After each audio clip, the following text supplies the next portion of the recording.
I don't know if that was 3 minutes, but I think we're going to go ahead and start with the next session. This is our second invited speaker, Dr. Kirsten Jenkins. Dr. Jenkins is an early career lecturer in energy, environment, and society within the Science, Technology, and Innovation Studies group at the University of Edinburgh.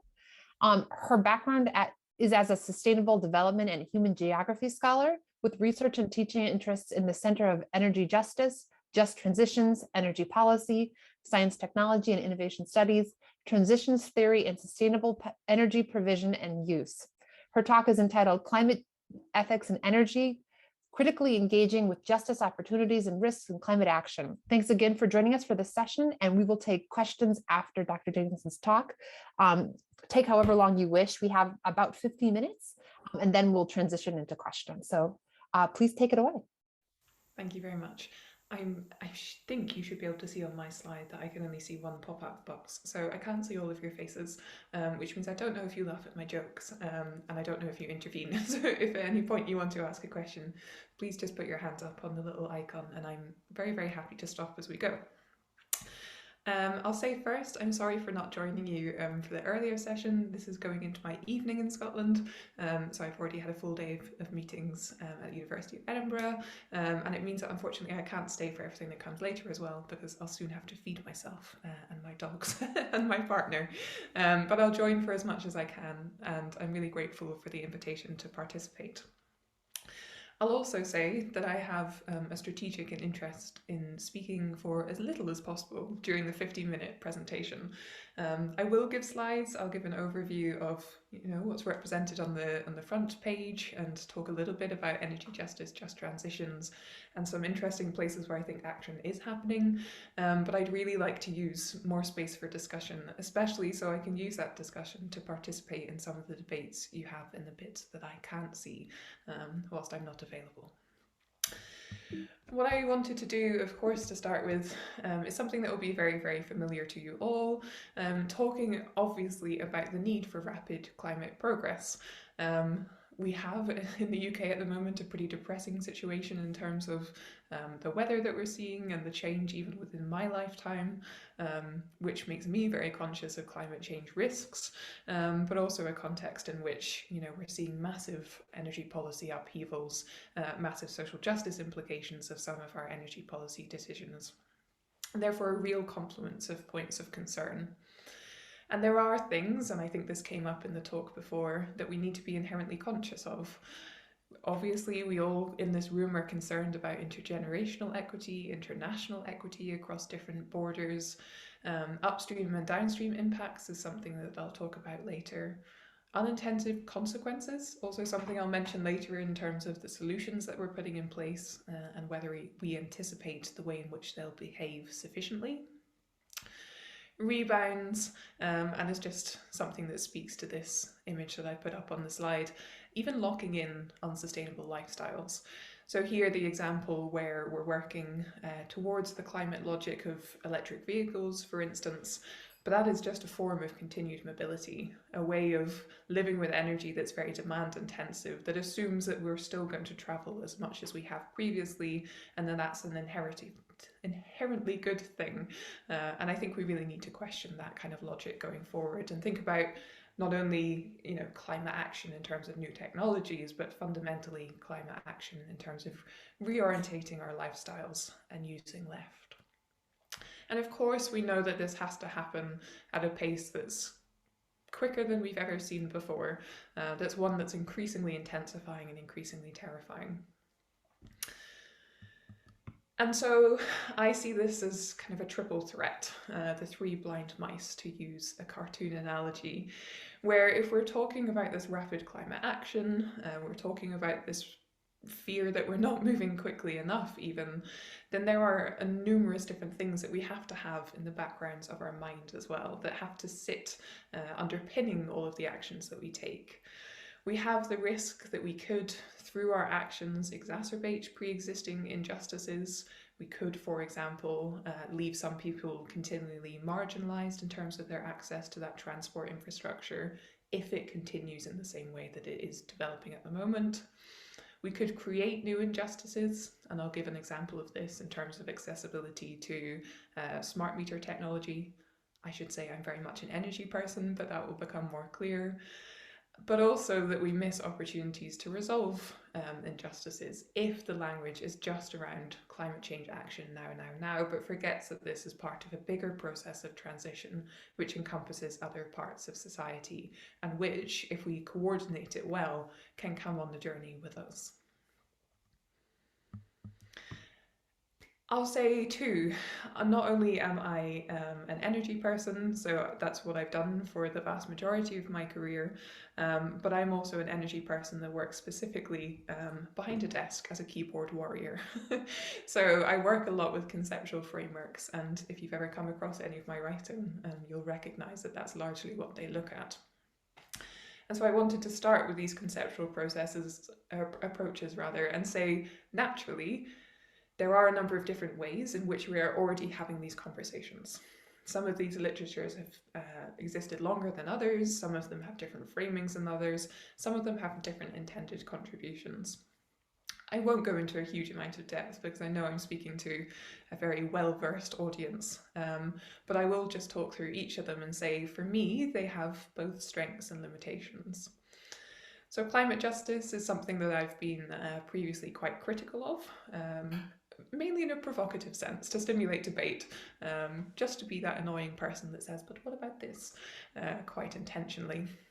Like climate justice, I think, it's a useful term. It's something that we see on banners in protests. It's something that's been mobilised in language by policymakers, by political activists, and by many more stakeholders. But it's also something I'm a little bit worried about. It's massive, fundamentally, is my concern. It's all encompassing. It covers all contexts, all societal stakeholder groups, all potential threats in terms of their environmental impacts around the oceans, around on land, around airspace, and so on and so forth. It is massive. And I think because of that, we can lose grip of exactly who is asking for what, how, where, and when. And therefore we struggle to bound out the limitations of each request and make reasonable progress towards them when everyone is shouting for subtly different things. Again, controversial, I look forward to discussing. The other one, of course, environmental justice, using very similar language, using very similar frameworks, but in slightly more of a niche way and with a different political history in terms of where it arose, looking more at histories of environmental toxic burdens on particular communities and injustice in terms of maldistribution of things like toxic waste facilities in the US way back when. If you look at the literature trajectory on environmental justice, I see some of this conceptual growth. I see that it's merged with new concepts. I see that it's applied to new geographies. I see that it's applied in relation to new environmental concerns. And that also means that although it's a very useful piece of language and a useful structure, it can proliferate very quickly. And therefore, it doesn't necessarily help us make some of these intervention points happen or help us discuss the tensions and trade-offs when we know that everything, to some extent, is an environmental justice concern. And without any apology whatsoever for my bias towards these, you then have more recent approaches like energy justice and the just transition. I'll go through those in a bit more depth one by one in my next couple of slides, but my fundamental argument is that they effectively help us bound out. They help us make things smaller, more manageable, more incremental, but also that they're fundamentally related to a large percentage of the climate challenge that we're facing. And of course, we have claims for social justice more generally. Whether or not they use the language of climate change, whether or not they're pitched explicitly as being related to that, I think many of them often are. And so as academics or practitioners entering these types of debates, I think we also have to keep our eyes open to different claims in society that, although not labelled, are very, very relevant to our work and to some of the societal discourse here. Energy justice, I promised I would say a bit more about. I would love to be able to see your faces, because I would ask you at this point how many of you are very familiar with it and get you to put your hands up, but such as technology that we're limited in doing that. But I'll just give a quick overview. It borrows explicitly, as some of you may know, from the environmental justice literature, in that it has this tenant framework. It talks about distributional justice, justice as recognition, and procedural justice, and it aims to do that in two main ways. You have something of an evaluative approach where we say, let's take stock of the current situation, let's talk about the injustices that exist, let's talk about the people that aren't recognised, let's think about who's responsible, and I'll come back to this later, and let's think about the processes by which any of these decisions are being made. It also has this normative piece, and the normative piece I think came up in that last question that I just joined to hear, where we're beginning to articulate what it is that we're seeking to achieve in a future. What are the distributional outcomes that we want? Is it fair, accessible, and sustainable energy for all? Or is it that we recognize particular groups above others, that we pinpoint some people as being more responsible than others? And of course, which processes do we imagine that we would want to have in the future? Is it the case that we engage every stakeholder, and I mean, some people argue for every stakeholder, in a very open platform? Or is it that we change the way in which we vote for climate policy and energy policy solutions to make those perhaps arguably more fair?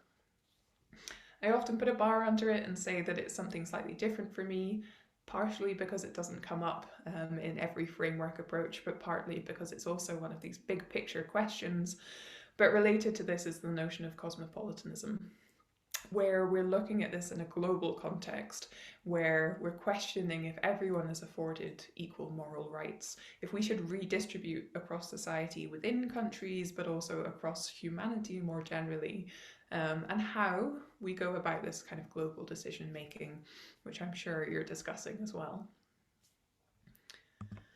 The just transition, I'm sure you'll have heard about. I know this is quite an international group. I know we have people coming from the UK, people from the US, and more besides. And it's a piece of language that takes different emphasis in different locations. There was a really useful conceptual review paper on this recently that summarised that there are at least 4 different ways of talking about it at the moment.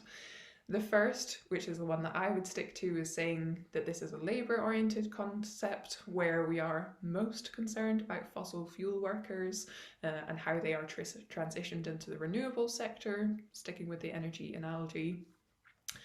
But you also have wider conceptualizations, people using this as an integrated framework for justice, which looks at these different distribution procedure recognition, cosmopolitanism, etc. dimensions, and uses it as kind of an analytical framework. I think the later it gets in the day, the more I am struggling to speak, but I hope you understand. The third one is a more general theory of socio-technical transition, a combination between the social aspects and the technical systems aspects, in which this is just underpinning some of these unspoken normative goals, and then, usefully, as a governance strategy, something a bit more concrete that non-academics might work with on more practical terms. So the just transition, I think, we'll hear about it more and more and more. It might be competing to some extent with this wider notion of climate justice, but for me, it also helps bound it out to some degree because it is something that you can apply within an energy systems context. And I want to make that distinction again. Speaking to a highly educated audience, you'll be well aware of this, but it's worth just clarifying the extent to which energy policy and climate change are fundamentally intertwined. One is the driver of the other, climate change driving transitions in energy policy being driven by climate change. It's all a circular loop of feedback. And therefore they are inherently related, both in terms of the origins of the problem and the origins of potential solutions. But as I say, I also think they're usefully distinct. The fact that we can say that an energy system has a mining component, a production component, a consumption component, and a waste component already allows us to situate ourselves geographically or institutionally within particular places where we can start to examine some of the injustices that are taking place and link them across whole systems and therefore across whole geographical scales, international boundaries, and so on and so forth. And I put up this graph to show this quite nicely, borrowing from the US example, knowing that that's where we are theoretically at the moment in Illinois, just to show, the extent to which the carbon emissions that we're problematizing here and the climate change debate that we're problematizing here are fundamentally energy concerns. Transportation being one of the biggest drivers in the US, it would seem, slightly less so in the UK. Electricity demand in terms of, key sources up front, but also in terms of where we eventually use our energy in our domestic settings, whether it be residential or commercial. So we have in the UK, for example, a really high problem or an extensive problem with poor energy efficiency in our housing stock, which tends to be quite old and degraded and creaky and cold. And therefore, it is one of the biggest sectors in which we're looking to make climate policy and energy policy interventions. And I want to give some examples of where I think at this stage that language around energy justice and the just transition is helping us to kind of reconceptualize the nature of the energy transition or the climate transition that's taking place. So the first of these relates to a project that I'm working on at the moment around oil and gas transitions. I personally, with my colleagues, are doing this in the context of the North Sea, off the coast of Scotland. But we have colleagues that are doing it in Norway and Denmark as well. And of course, it's something that's relevant internationally. We are all dependent to some extent on oil and gas. And we are all aware that there is a limited resource to some extent that we have to move away from. So that can be pitched very pragmatically in terms of fundamentally a finite resource. It can be pitched in terms of a climate debate where we should move away from this more rapidly, something that's happening in the UK at the moment, whether we should increase our ambition to phase out the North Sea oil and gas basin. But it's also a fundamental question of justice. If we look at the nature of the UK workforce at the moment, about 25% of the workforce as a whole, and I mean from desk-based to helicopter pilots to transition system operation to the fundamental drilling on the platforms, 25% of that workforce is female. If you look at just the offshore component, then you go down to 4% is female. I have had friends who have been that, say, 1% female on an oil rig off the coast of Aberdeen, and those people tend to fulfill particular roles to become people like petroleum geologists that are sat in the labs on the oil rigs themselves. And so we have this piece, as I say, that's around, moving away from this source of energy more generally, pitching that in terms of a climate option, a climate contributor, but also considering this as a fundamental justice as recognition concern in this case, where we're saying that in the process of doing that, we can also recognize people that are forgotten typically and that have skills to contribute, but B, people that in reimagining the future of this system, we might seek to integrate in new ways. And so this is partly what our project is exposing. It's exposing the need to upskill the workforce in order to help them move into new sectors, to reskill them if it's something fundamentally different, but also to reimagine the future of that workforce and what it looks like, to have difficult conversations around increasing the diversity of different gendered representation, increasing the diversity of different ethnic minority backgrounds, but also considering the tension between nationalised workforces where, say, in the northeast of Scotland, it is predominantly white male, or a more globalized consideration of what this workforce might look like, and therefore how these groups might benefit from both climate outcomes and social justice outcomes. And I really think that the language there of just transition is helping us have some of these difficult debates, particularly as it becomes more popularized, and because, as I say, it helps us identify particular points in the system in which we can intervene. Sorry, my dog has entered the room and is scratching loudly in the background, but I hope you can't hear that. The second example, another energy system one naturally, is around interrogating green panaceas. So there is language here, or there are assumptions here, that our low carbon, net zero, green, shiny future is going to be inherently better than the one that we have now.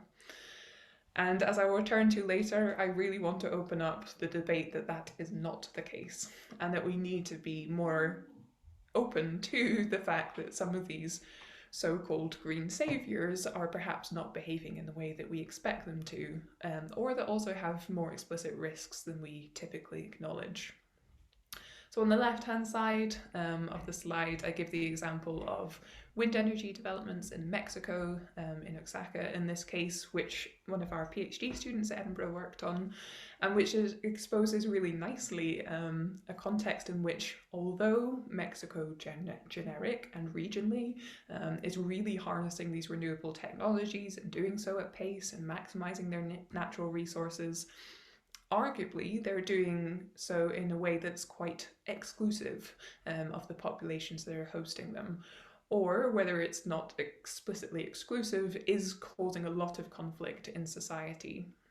These things are, to some extent, arguably being steamrolled out into society, being put up without the local community actually necessarily benefiting from them in the way that otherwise they could through things like land rents or through things like community ownership. The second example on this slide I mentioned earlier is around smart metering. So smart meters in the UK and in many other European countries are seen as a way to make explicit energy consumption, to help people save on their electricity costs, because they can see, when it's costing most during the day, which infrastructure they should be turning off, how they might use different infrastructure in combination to make sure that it's most efficient and cheapest. But the way in which that's been rolled out in the UK has been really quite excluding. So the technology itself doesn't work particularly well in certain contexts, including tower blocks and rural areas. It doesn't work very well for people who don't have English as a second language. It really doesn't work very well for people like my grandmother for when she was alive, who really didn't understand what this magical glowing box was in the corner of her room, particularly as she'd never had internet access before. And so there are ways in which we can design and integrate these infrastructures that are fundamentally more climate aware and socially just, I think. But in order to have those kind of development processes and those rollout processes, we still need to be more explicit about the fact that, climate change progress can happen, but climate change progress comes with risks in and of itself. And then my final example, I'm aware I said I wasn't going to talk for very long, and here I am. But my final example is pushing beyond national boundaries. We mentioned, or I mentioned earlier, this international or cross-boundary justice concern. And again, I think this way of thinking about energy systems can help very explicitly. I'll give the example here of many countries, including the UK, that are really pushing forward on the Road to Net Zero documents, those that reimagine futures for electric vehicles and push towards the phase out of oil and gas, but that have national policy strategies that don't give attention to upstream and downstream impacts of those.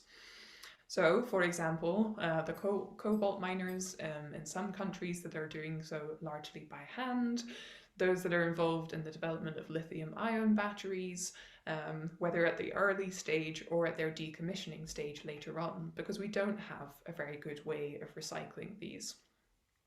And so what we can use some of this conceptual thinking to do is pinpoint the areas in which we need to challenge the boundary of what is and is not relevant to the scope of national policy making, whether we can try and move towards effectively a fair trade system for some of these different component parts in energy systems, whether we can build in decommissioning costs and hold particular actors responsible for making sure that that decommissioning happens in an effective way and an environmentally and socially sound way.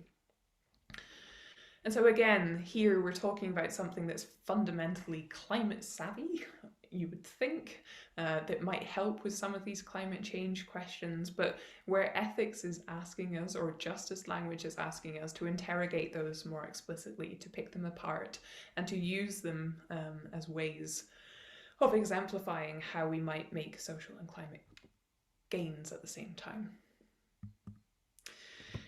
And this kind of comes back to my overall notion that I do think we're making a lot of progress in this area, you know, looking at the theme of the conference, where are we now? I think this is being explicitly discussed much, much more. It's being something that, you know, people in society more generally are aware of, but we have probably got no further in the fact that it is still an enormous, all-encompassing challenge. So again, just breaking this up into smaller pieces, identifying points at which in the system at which we can particularly intervene, ask difficult questions, highlight responsible actors, I think will, through this incremental progress, help us make that more rapid shift, rather than just saying climate justice more generally.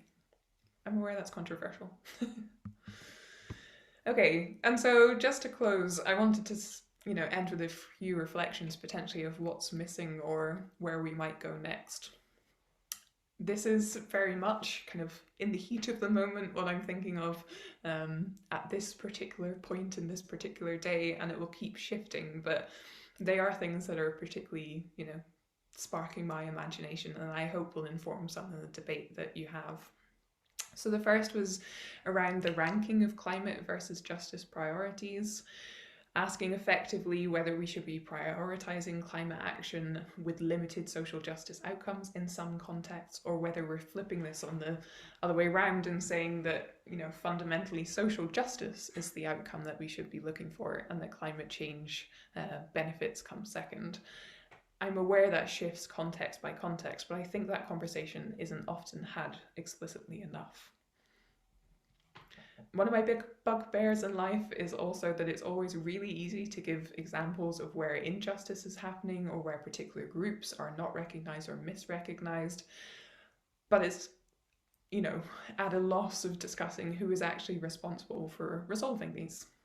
If we have this kind of universal organization that was mentioned in the talk before, for example, or if we're saying that fundamentally the role of the state in particular Western countries is that they should be the ones that are driving these climate and justice outcomes simultaneously, if we as individuals are increasing our energy efficiency and reducing our demand, and so on and so forth, I think we as academics and scholars and practitioners going out and challenging different points of action just always need to put our hand up and say, yeah, but who's going to be the person that does this?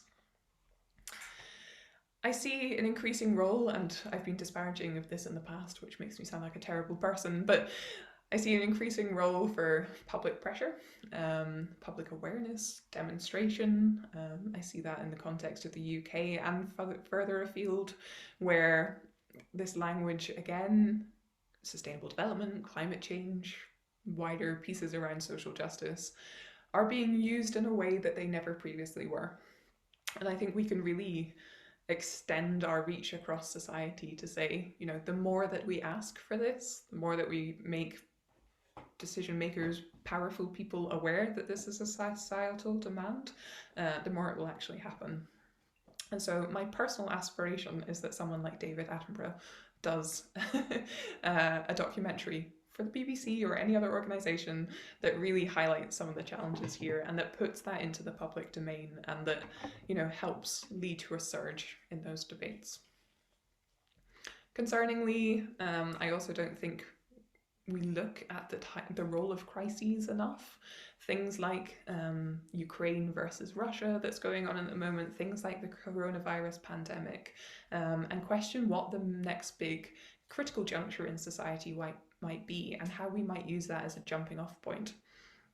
If, for example, we could all stayed in the context of lockdown where there was significantly reduced greenhouse gas emissions, where we could reimagine the way in which we work, where there was less domestic mobility, but we all survived and still had toilet roll, and really harness those opportunities to say, well, if this is the point at which society learns it can survive in that way, let's not rebound to what it was before.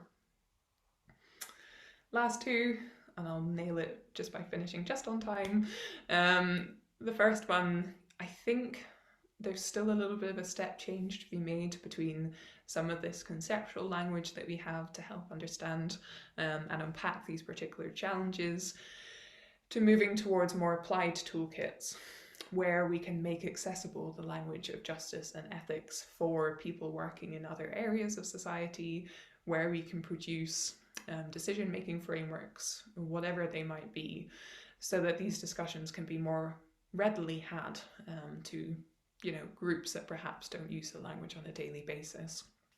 As part of that, I hear a lot of language around let's engage more stakeholders, let's participate more generally, let's get lots of opinions around the table, but I don't hear enough around, okay, but what happens when they fundamentally disagree? Because they will. There isn't enough language here around conflict resolution, where we, make these tension trade-offs, how we decide whose voices are most relevant. And it's, again, something that will change context by context, but something that fundamentally needs to be said, and that we need to get to grips with, especially if we're making rapid progress in both. And then the last bullet point kind of feeds back to my green panacea concern, where we can make assumptions and statements around the futures that we're looking at, where we can talk about, as I say, low carbon or net zero, and we can each think to ourselves what that means, and we can each assume that everyone else thinks the same thing. But I think we need to get to grips more of the assumptions, the values, and the normative underpinnings that sit behind those, to use some of this kind of philosophy of technology or philosophy more generally to say, how do we rank different values? Are we in a society that's more ecocentric than not? How might that conflict with someone from someone else's country of origin?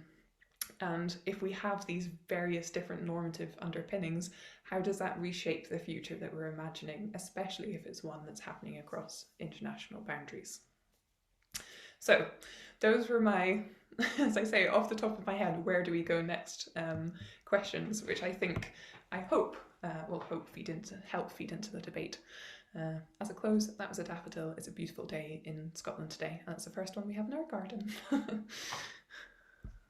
Thank you so much for that wonderful talk. I was just, when you mentioned looking at crises as a kind of a jumping off point to kind of interrogate what our norms are in the area of applied ethics. I do a lot of work in engineering ethics. We always see crises as that place where you can sit and say, what have we been doing? What can we do in a new way? Mm-hmm. So I think that's a really helpful kind of jumping off point there. So if you'd like to if you have a question, you're more than welcome to raise your hand, or if you would prefer, you could put it in the chat. I'll try to keep track of where we are in the questions. I think we'll start off with Crystal. If you'd like to turn on your microphone and video, you can go ahead and ask your question. Yes, hello. Yeah, thank you very, very much for the conversation and all the different conceptualization. I'm rather familiar with your work, so I really enjoyed the different thought-provoking ideas that come out of this discussion. I have very brief and not necessarily looking for a fledged out answer, but just I'm wondering, what do you do with the role of economic power as a barrier to the energy transition, but in particular as a barrier to a just energy transition? And just to be clear, by economic power, I do not just mean that companies need to make money, but just like that people with money make decisions and institutions need money to function, and economic power as a global institutional barrier. And yeah, that's all. Thanks. Yeah, I'm glad you gave me the caveat that you don't need a fully fleshed out answer, because it's very much a work in progress. I know, so you'll be aware of authors like Raphael Heffron that have written very explicitly about kind of economics and energy justice and given particular emphasis to it is fundamentally an economic problem or it is not. So there are some authors that have very strong opinions on that. I do think in numerous different places in the system, it plays a really interesting role around, say, oil and gas and investments and subsidies, and whether as part of a climate transition we say fundamentally, let's retain the economic power, let's remove these subsidies, let's leave it to kind of market-driven forces, or let's renationalise in the context of the UK. So it could be a way of thinking about that redistribution and that power distribution, which could help us towards some of those more rapid progress goals that we have. And in that way, it might be one of these toolkits that we use to make this rapid progress. If I look at the other end of the system and say, we have economic problems in another sense, and they're fundamentally around fuel poverty, then that also becomes a question of redistributing. Redistributing not just within energy systems, but more generally to say, what are the normative values that we hope to achieve? Is it that we eradicate fuel poverty altogether? Is it that we all have the same kind of baseline of affordability and energy sufficiency? And if so, does that exist just within our country, or is that something that we also want in developing contexts that haven't got there yet? So a useful intervention point, a toolkit potentially that we can incentivize change, but also a normative question we have to get to grips with.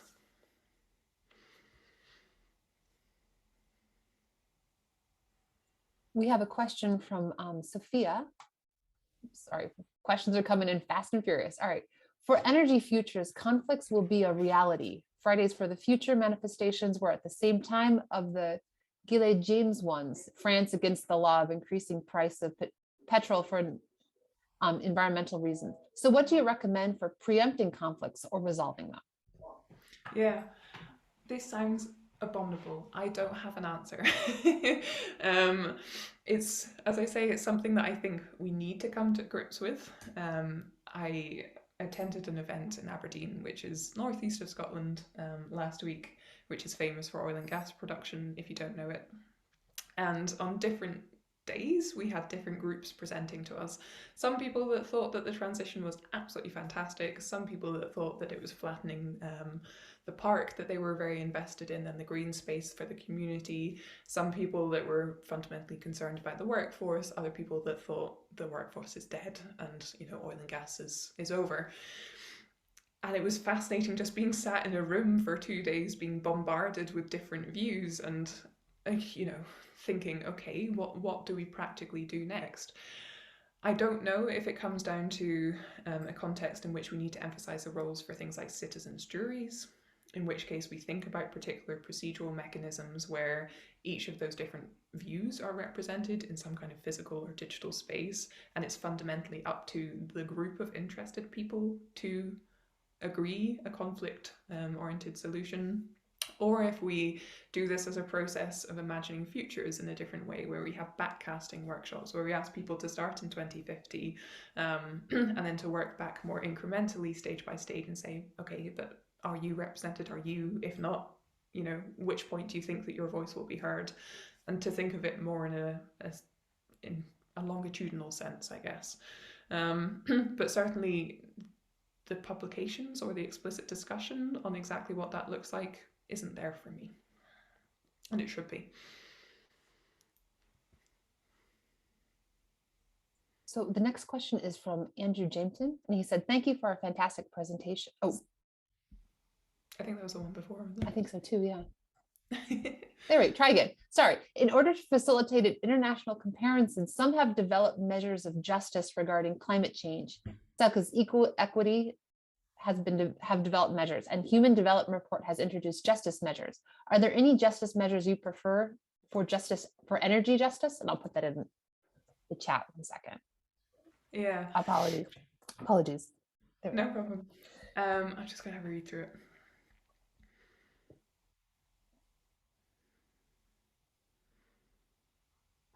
I don't know if I have any that I prefer. So this is again going to be sound like a cop-out answer, but part of the problem that we're going to have is that, as I've mentioned, in some cultures, some frameworks will work better than in others. There will be places in the world where, as I say, there will be more environmental awareness than there will human awareness. There will be places where the term justice doesn't necessarily translate. So I haven't yet seen a framework that perhaps is totally flexible across all of those settings. It might be that we need one that you trial in a number of, in fact, this was a research project waiting to happen, but you work with stakeholders across a really, really broad spectrum to develop a structure that can then be flexible within whichever context it's being used. I think probably we need to do some of the comparative work around the structures that do exist at the moment, such as the one, as you mentioned, within Human Development Report, to see in which way that's different from eco-equity, and therefore, which bits might be missing across either or both. But no, I don't think I have a preferred one yet. Just a continual need to challenge them where they do exist.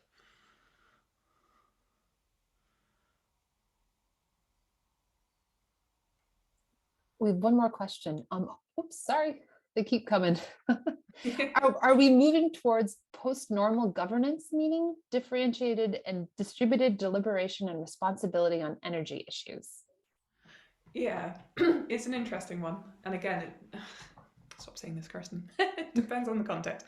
So if you were to look at, the trajectory of energy systems growth in somewhere like the US or the UK, it's not all that long ago that we went from a setting where things were fairly decentralized and locally owned or individually owned. And it was only, towards the dawn of things like big coal power plants or nuclear power stations that we moved towards this centralized grid infrastructure. We are in some ways beginning to flip that on its head again and say, there's an increasing role for things like prosumption, where people are producers and consumers within their own homes, and where renewable energy systems naturally flip the orientation of energy grids, where we're producing at peripheries and bringing it centrally instead of centrally out. And because of that, yeah, I would agree to some extent this requires a shift in conceptualization of who owns this and therefore who's involved and who has responsibility. It is something that arguably might become more equitable as more people are involved just through the nature of energy systems change. And that provides opportunities and barriers in and of itself.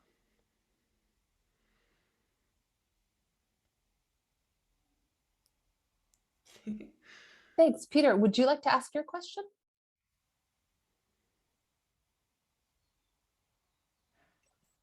Oh, okay. Can you hear me right? Yeah. Yes. Thank you so much for the presentation. This was illuminating. I just want to ask, in response to your concept of cosmopolitanism, where you mentioned Kant as one of the authors. Actually, it was in Kant's concept of the theory of ends. He tried to come up with the fact that everyone's rights should be considered. Everybody that's a rational being should be considered in decision making that pertains climate change. Is that really possible? Because you decided that is, how do we engage in global decision making? Is that really possible, considering the fact that different countries, like you mentioned in the end of the discourse, different countries are at different pace in their awareness of climate change? Mm-hmm. Shouldn't different countries tackle the issue of climate change from a different perspective, from different ways? So I just want you to throw more light on that, please. Yeah, I agree with you. So one of the reasons that I put that line there was because of questions like that, where again, as I say, I hear people saying, let's engage absolutely everyone. And as you say, there are a number of ways in which that's problematic. The first that I would identify is a lot of people just don't care. Even if you have something of climate consensus within a country, broadly speaking, if you were to interview people on the street and say, would you like to participate in this? quite a few people would say no. Why is that relevant to me? What would I want to do about it? How can I personally make a difference in that scale? And so again, that's where I think we need to, be a little bit realistic in terms of who is participating and how, and whether we can use multiple mechanisms to get to different forms of participation and engagement. And it might be that they're not contributing to things like consultation, or they're not necessarily voting, but they are using particular technologies in their homes that allow them to interact with energy systems in a different way, or whatever it is. That is a form of participation. It's just not what our brain originally goes to. You're right too that although we can say, everyone, we're on the same journey, we all agree that this is a problem, there are countries that are also saying, no, I want to take a step back and say, I am concerned about it, but I have fundamental rights to the same kind of development trajectories that you've taken before, and therefore let's argue about whether that is or is not appropriate. And this, feeds into that first question of, if conflict was inevitable, therefore what is the best way ahead? That is going to be a climate ethics debate until the end of time. I don't think we're going to solve it in this meeting or through this answer. But again, a really, really interesting one where you're thinking of, okay, if we don't have this overarching organization, if we don't have this overarching consensus, where can we break it down into smaller pieces that we do? Is it within a particular local area? Is it within a particular organization? Is it within a particular entity? And might that consensus open up opportunities nonetheless? Thank you very much. Thank you. No problem. We've got careers for life. That's the good thing. It's not going away. Oh dear. So we have one more question. Sorry, thought I had everyone in the meeting. I sent it to Peter. Let's try that again. All right. David Archer has pointed out that bad energy from CO2 in the atmosphere outweighs the good energy received by burning them by a huge ratio over the long term. He estimates that bad energy cost as being 40 million times more consequential than the good energy. Is there anyone thinking that in the very long term, isn't entropy a problem that needs to be accounted for? Is anyone promoting a low energy consumption strategy for the good of life? Yeah, I was going to mention the easiest part of the question to answer is the second one. Is anyone talking about a low energy consumption strategy for life? Not enough people. There will be people there. So there's kind of a research project going on in the UK at the moment, which is entire purpose is designed around considering what a low energy future looks like, a low consumption future rather, and how that might be particularly relevant for high consuming individuals. There are contexts in which we do have language around degrowth, and that's an economic proposition, but it's also one that can be related to resource consumption reduction more generally, and to higher energy efficiency and to lower demand. And so that language is there, but it's definitely an underemphasized first step. It's an underemphasized first step for energy systems and for other parts of climate concerns more generally. If, for example, we were to dramatically increase the energy efficiency of our housing stock, then as we all know, fundamentally, the crisis around energy demand and energy supply and conflict between Russia and the Ukraine and every other country that suffers energy-related conflict would be significantly lessened. But it's not the easiest thing to tackle or the easiest thing to engage with, or it's not the most glamorous and the most easily understood. So yes, it is there. Yes, it needs to be accounted for. I think it's underemphasized. On the first part of the question, I definitely have to quiz you on what you mean by bad energy. So maybe we can have a follow-up email exchange on that one. All right, well, thank you again, Dr. Jenkins, for a fantastic talk. I think we're probably going to have to end it there just because you're probably ready to eat and have some free time. Okay. So we can stay here if people would like to discuss a little more. We do officially have a 10-minute break before we start on the second session, ethics, risk, and uncertainty. So if people would like to stay here and continue the discussion, please do. If not, we'll see you here at about 12:10. Thank you so much.